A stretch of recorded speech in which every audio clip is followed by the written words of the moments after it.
Akhir-akhir ini memang banyak pasien bayi dan gejalanya batuk semua. Dan ini ternyata penyakitnya itu namanya bronkopneumonia.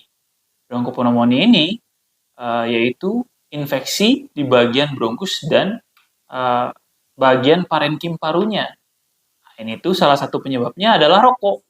Banyak orang tua yang nggak tahu kalau penyebabnya adalah asap rokoknya sendiri.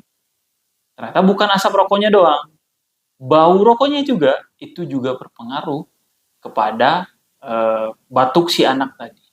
Ternyata anaknya juga sesak, gejalanya batuk, sesak, demam, trias gejalanya.